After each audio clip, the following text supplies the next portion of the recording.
Hello and welcome to a special edition of Young British and Muslim, and we've got a really special guest with us today who barely needs little introduction. It's Magid Magid, who's the relatively newly elected Lord Mayor of Sheffield. Welcome. No, thank you very much. And you brought the whole gold chain with you? If I'm going to show up, I need to show up correctly. So thank you very much for having me. It's a pleasure to have you. So what's it been like? Your election has just gone viral absolutely everywhere. It's caught people's imagination. What's it been like for you? It has been, honestly, it's been completely crazy. Like, I didn't expect any of this, but it's been overwhelming, but really positively overwhelming.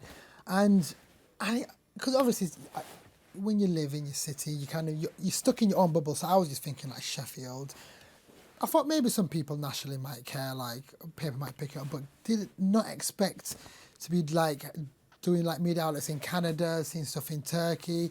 And it really, really, like you said, captured people's imaginations, and it just kind of really sent kind of a message of hope, and just like everyone's really, really excited. And then, yeah, you seem to have sort of grown naturally into it. You might have been in your bubble, but it seems like you were sort of just born to this. Yeah, honestly, but it's just been, really, really overwhelming, but it's just, it's as much of a celebration about so many other people as it is about me, to be honest. So yeah, it's brilliant. When did it start? Because I remember seeing that picture of you in your regalia. After you'd been elected, it's not your usual picture of a new Lord Mayor. Did it just come instinctively to strike that pose on that staircase? Do you know with that picture, that portrait picture, right? It's because in Sheffield City Council there's a room called the Ante Room, A-N-T-E room, and you've got pictures of all the previous Lord Mayors since 18 something, right? So I knew this picture was going to outdate me well past I'm dead, right? And I kind of thought to myself, this picture needs to say so much more than just a headshot, right? So I kind of thought to myself, I brought in my own photographer, Chris Saunders, amazing photographer, and we kind of just took your normal generic shots, and then thought quickly, there's no security because it's a health and safety hazard. Don't encourage anybody to do it. Jump up on it, and I thought to myself, right, Chris, get in shot. And then we just took the shot, and then lined up. The composition was great, and I just got into it, and it wasn't like anything that was planned or anything like that, but it just felt natural, and I kind of just, I don't know, it kind of like, it was a bit cheeky, but it kind of was, I've arrived, and it was just a case of like, we're doing things differently, and that's the message it kind of gave off. Because that's the point. Yes. Went crazy, didn't it? Yeah, it just went everywhere, all over the world, that picture. Yeah, and then the internet did what the internet does. It just went viral, and now I'm sat here speaking to you. Did not expect that, but yeah.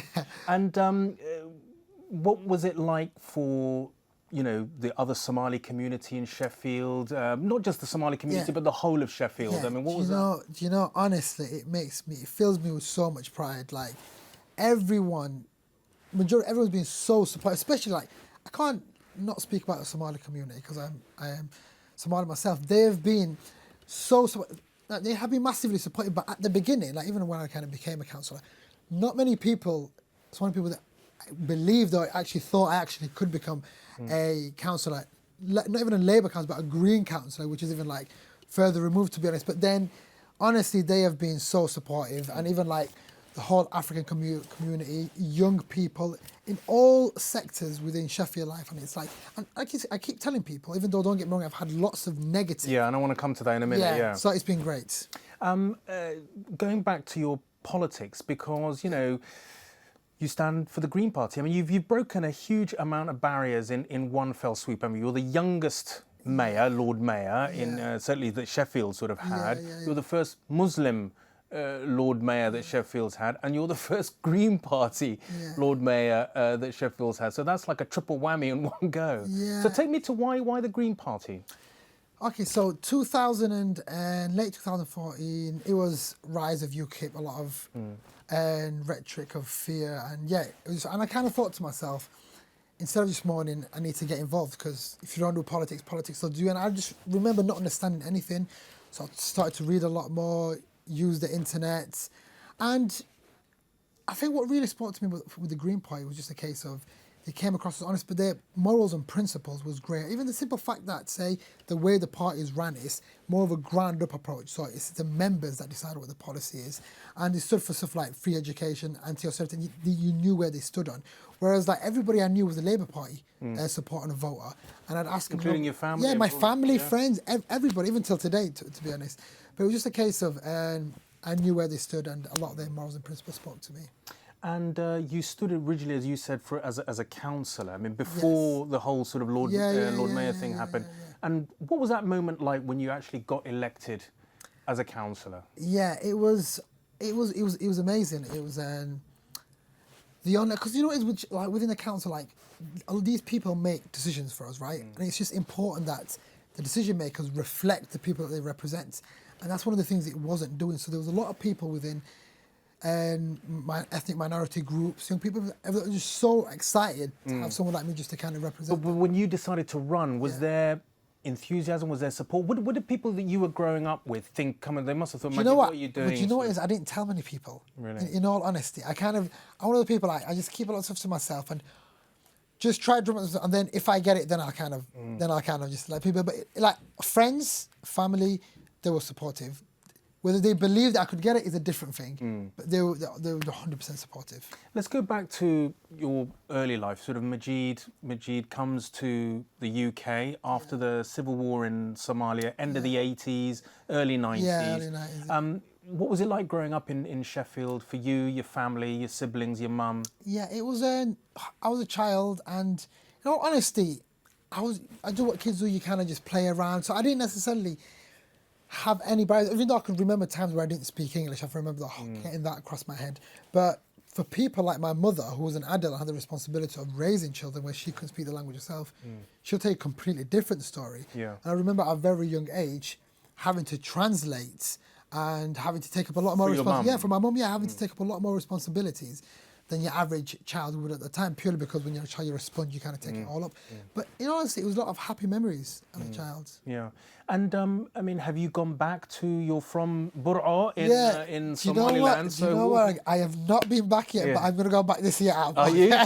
You'll go back a hero, I'll tell you. And you know what as well? Interesting, there's a district called Sheffield. Yeah. And like the Sheffield... In Bur'a? In Bur'a, yeah. And it's like, because I think Sheffield City Council, one of the councils, recognise the whole independence. So it's very, and it's like, it'll be amazing. And I really, really want to kind of go back. So this is the year to go back. So you touched on the other side of your election as Lord Mayor. As you said, huge amount of sort of, positive reaction from, other, Muslim Somalis, all of Sheffield, regardless of race or religion. But inevitably, with someone like you getting into Lord Mayor's, there's always going to be the sort of, a lot of bigotry and a lot of Islamophobia and racism. And that has happened.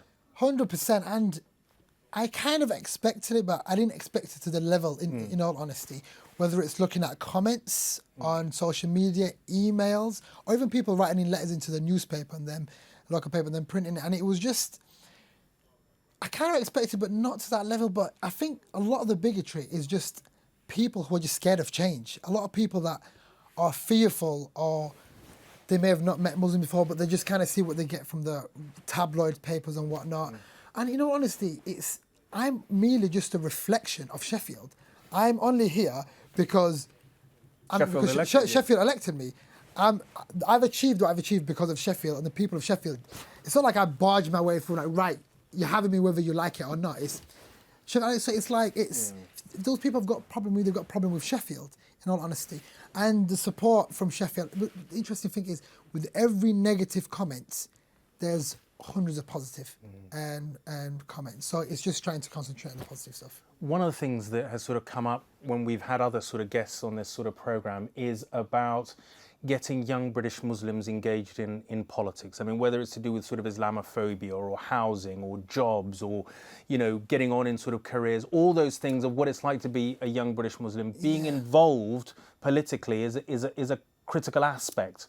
And also just making people understand that, young British Muslims are, part and parcel of ordinary life here. Do you hope that what you've been able to achieve, have you even seen people coming up to you thinking, you know what, Magid, what you've done has made me think Honestly, do you know what? I've been fortunate enough to get so many messages, right? But the messages that really hit home for me and make me realize the ones that you just said where people are messaging saying, I'm excited. I've never looked at politics like this before. Can I just meet? I just want to understand how things work. How can I get involved? Really, really hopeful stuff. And this is where representation is so, so important. Reason being is, whether that be my nephews or whether that be other Muslim people, even just young people, just to see someone that they can relate to, have got similar background to them. It's like, hold on a minute, it's like something that may have not even thought of before, would have thought is a possibility, now become, wow, look at this role model that we've got and it's a great opportunity. But the other thing is, I mean, you come across as someone that, everyone can, relate to, can connect to. I mean, you just happen to be young British and Muslim, but that's not, what defines you. Exactly. So let's talk about the other sort of things that, happen in your life that sort of jump at me. Your love of mountaineering. Yeah. So tell us, start from the beginning and explain that to people, how that happened. How does a young, teenage Magid sort of suddenly... Do you know where it is? So where I grew up in Sheffield, it's similar to any socially deprived community. There's lots of drugs, violence, all of that kind of goes on. And the internet was kind of my saviour at times, to be honest. And I just used to I don't know, I got a fascination through mountain things because I used to order pamphlets and kind of like travel journals just to look at the pictures, even though I couldn't afford to go on it, just because that used to inspire me when I was a kid. And then I had a fascination with mountains, and I kind of just thought to myself, I really want to climb the 7 summits. And then I worked 8 weeks every day, 12-hour shifts, just so I could do a mountaineering course. Where did you do that? In the Swiss Alps. In the Swiss Alps. And then You just paid for that, went yourself? yeah, just paid myself. And then I thought, right, first one, Kilimanjaro. And I did Kilimanjaro. Even the way I did it literally was, I couldn't afford to go for an operator. So Because that's expensive. I've known people who've done that. That's thousands and thousands of pounds. hell expensive. I did it in 2009, right? And so what I did was I literally packed everything I needed, went to the local village in Moshi, spoke to some of the locals, like, listen, In Kenya? Yeah. So in Tanzania? Tanzania. They're like, yeah, we'll do it. We got a full shop, and I paid the base rate with my card, the cheapest you can, just because I couldn't afford it. So I don't necessarily let barriers kind of get into it, but it was just a fascination, and it is still today. But then you realise things are expensive. Barriers become barriers, and I don't know what happened in the future. Maybe, hopefully, inshallah, one day I'll get to finish the rest of the 6. And then you went to university, where you did... Aquatic zoology. Not a lot of Somalis that I know would go to study aquatic zoology, which is... tell me why... Do you know because, I say that because, it's like, be a lawyer, be a, engineer, all those sort of traditional trades. Can you imagine how I got that past my mum? Like, you what? But you know what it is, Rageh? It's like, in complete honesty, I just wanted to go to uni. I didn't care what I did, because I understood the values at university, but especially how I would develop certain skills, and it was just really, really exciting. It was like a way out from university. So I didn't care what I did. And I remember that I was traveling, I was doing lots of scuba diving at the time, and I thought to myself, do you know what? UCAS deadline's approaching.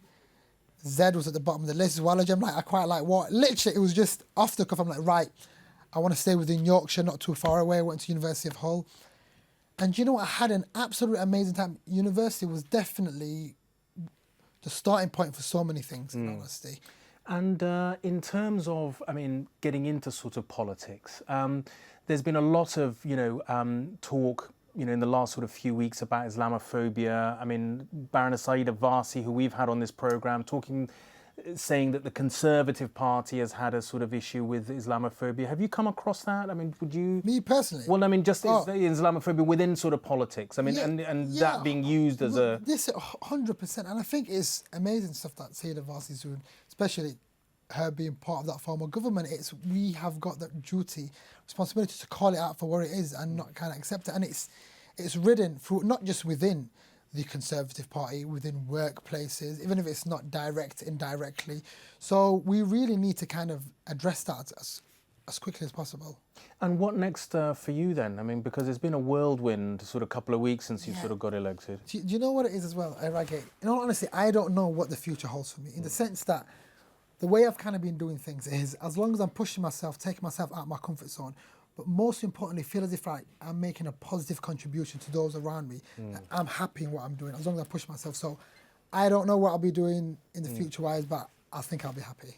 And in terms of how people react to you now, in Sheffield, because you know, I know lots of things have put Sheffield on the map. I wouldn't sort of say that, you know, but you've helped to add to that in a massive way. 100%. And you know when, because everybody's talking about Sheffield as well. It's like international, everything, and it's just, it really fills me with pride, and I'm just happy that I can play a part in that role. And when you have journalists and news organisations and crews, you know, from, you know, Turkey, Canada, all over the place, sort of wanting to, you know, interested in your case, what is it that they're interested in? What is it that they're asking you about? It's just a story. Like, people just, because I think it's stories that connect so many people, but it's just a case of like, wow, your background, why Sheffield, like, yeah, it's just, I think it's just a story of how I became Lord Mayor. And social media, I mean, that can sometimes be a twin-edged sword, you know. But you know, it's so important within this day and age, especially if you hold a profile like this, to really make use of social media, because especially to the younger generation, we need to get with the time, and that's a great way to really engage with people. That's something I've been massively kind of using in my time. So what would your message be then to sort of, you know, other sort of aspiring young sort of, you know, British Muslims who look on your example and think, I never would have thought about sort of, you know, politics or at any level. It doesn't have to be like go for Lord Mayor of this or that, but what's your message to them? It's, in honesty, like, you don't have to be like a councillor, Lord Mayor, or hold a fancy title to really make an impact within your local community. There's so many aspects you can actually have a difference. But the most important thing is just get involved. It's like, take yourself out of the comfort zone, and like, let's be honest, I did not get here for hard work alone. Hard work you need opportunity. And I think even within it's my responsibility to support other young Muslims and any other young person that really kind of wants help, to be honest. But just really just relish it and just get involved. And why do you think, I mean, if you could look back and sort of think, you know, what was it that enabled you, you know, within your sort of, you know, community, within the sort of Somali community, what was it about your journey that brought you to where you got to? I'd say opportunity. In all honesty, it's, like I was saying, a lot of support from different people, but more or less opportunity. That's why I can't help but kind of think it's easy for me to feel this glow and all these kind of fancy things, but at the same time, we've got a government that kind of makes it really difficult for stories like mine to actually happen because of their policies on immigration, their policies on refugees. It's difficult, so my stories are really, really unlikely. And how about your mum, Magid? I mean, you talked about how difficult it was at the sort of, you know, the beginning when you were all settling in. Looking at you now, it must be amazing. It's honestly, she's really, really, really proud, and she's got every right to be proud. Even like when my inauguration speech, I really just was celebrating her, to be honest, because it's when people look at me, I want them to see my mother. I want them to see the sacrifices she made, in all honesty. So I am thankful, massively thankful to her, to be honest. Okay, Magid, thanks very much indeed for Thank you joining us. It's been an utter pleasure for having you. And yeah, Magid Magid, who's been our special guest on this edition of Young British and Muslim.